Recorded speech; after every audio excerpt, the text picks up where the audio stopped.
All right, here's my first time doing a little video of randomness being put together in a pot of love. So I'm going to redo my curry soup that I really liked and stumbled upon just by combining together ingredients that were kind of like too little to do anything in the kitchen with, but enough to throw together in a wonderful pot. The thing I could say about when you're making a soup is that the layering effect builds the most amount of flavor because you want everything that goes into the soup to have the same flavor of the previous thing that you put in there. So I took still photos, but I'll just kind of show what I did first. Let's see here if I can make it turn around. Up. Don't know if I can make it turn around. Yeah, that's me in video. And now it's recording. All right, so what I did was I built with my aromatics first. So I chopped up shallots, I put them in a pan, sauteed them with olive oil and there's a little bit of butter as well too. And then I threw my curry on top of that as well as my hot red pepper flakes because I wanted everything to taste that particular way. And then I added in my coconut milk.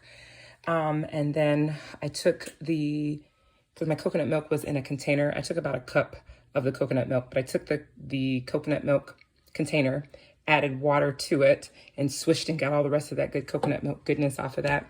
And then added in about a teaspoon of the Better Than Bouillon to help with the saltiness or to salt the actual soup.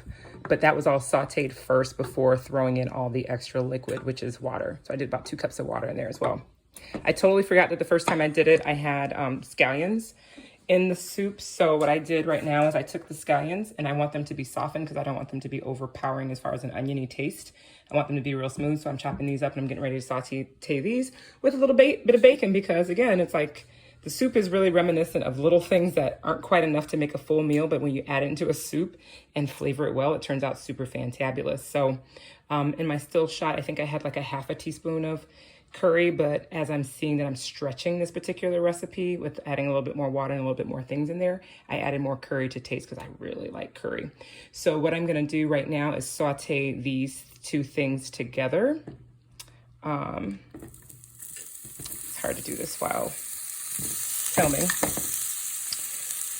Sauteing it with the meat minimizes how much extra salt I have to put into the, disregard my crazy pan life, but it minimizes how much salt I have to add to the actual dish.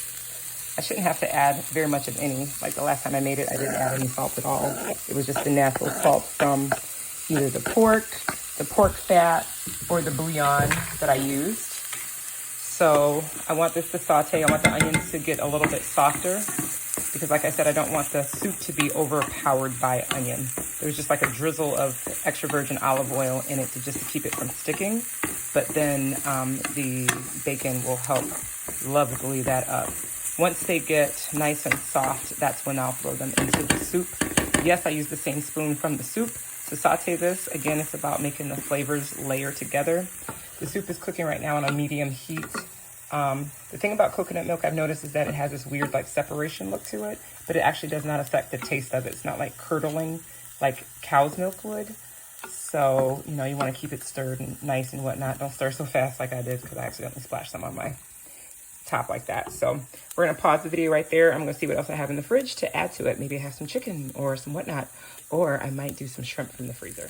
All right, so here's about where I'm going to throw my onions in. They're softer, but they're still bright and green color. You don't want it to be like overly cooked because it's going to cook some more in the soup anyways. And now the onions have taken on the flavor of the bacon.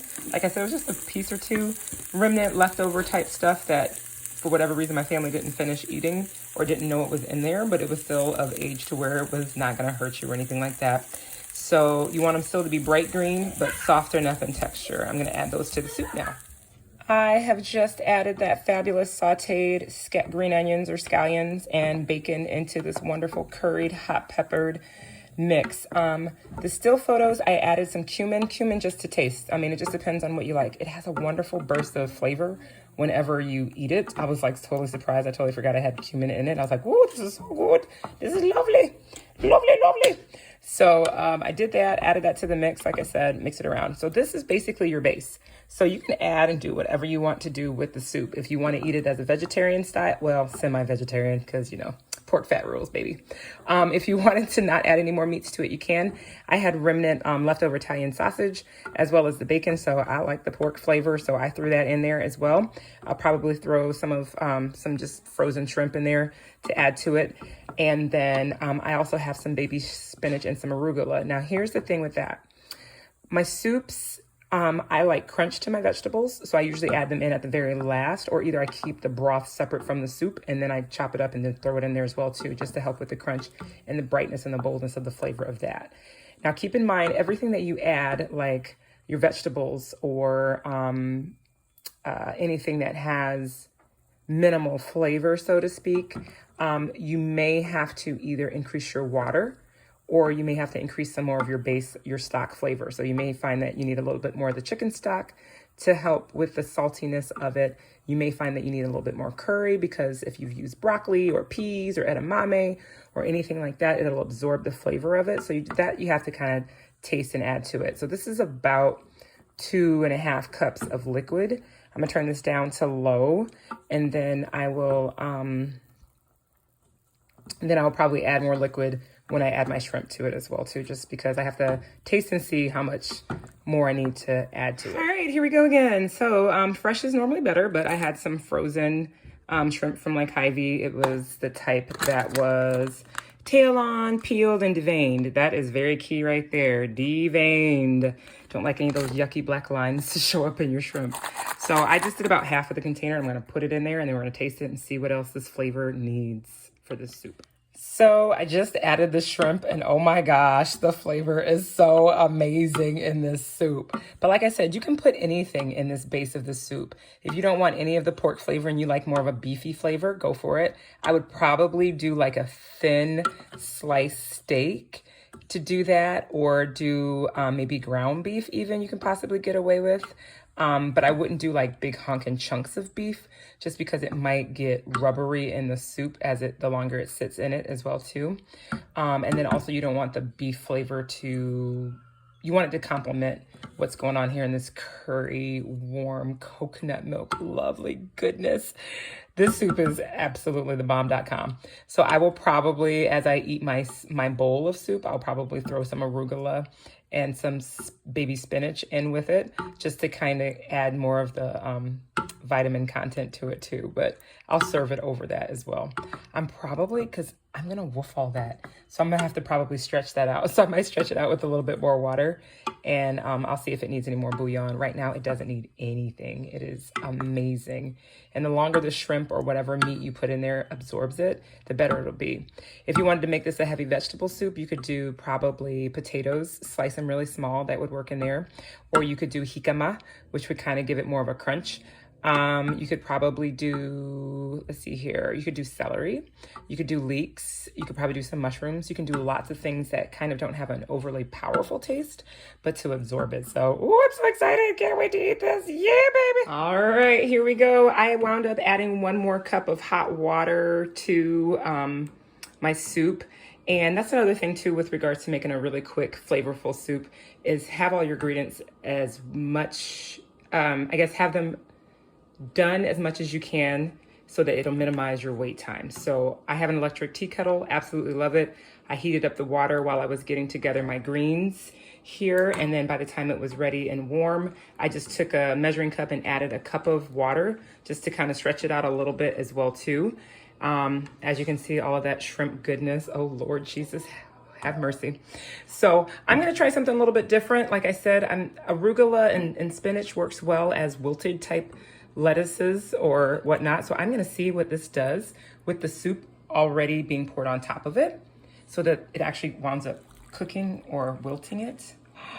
Oh, look at that goodness. Okay, I'm so excited. Okay, so I'm gonna see how my little flavorful soup works. Oh, look at those shrimps. Those scrimps. I am horrible at filming and, well, not horrible, but I need training on filming as well as dishing and all that as well too. So I'm gonna let that get happy. So total amount of liquid would have been the 1 cup of coconut milk and then the 3 cups of water. And that's because I just decided I was gonna stretch it a little bit more. I probably could have added more shrimp to it too, but I think we're gonna see how happy this is gonna get. I'm so excited. I'm getting ready to try it. OMG. y'all. Seriously, this is really good soup.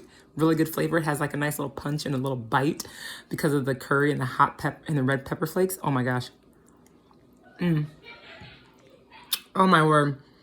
It feels like it's just warm and just flavorful. Oh my word. Like the Italian sausage isn't overpowering. Like I can taste every single flavor in this. If you're not big into the greens and whatnot, you could be just fine without it. But I like what the arugula and the spinach does for it. Oh my gosh. It's just like happy flavors in my mouth. Okay, so this is my first video. I know, probably pretty lame. That's all right. I will be lame, but this is totally, totally delicious. Bye, y'all. This is good.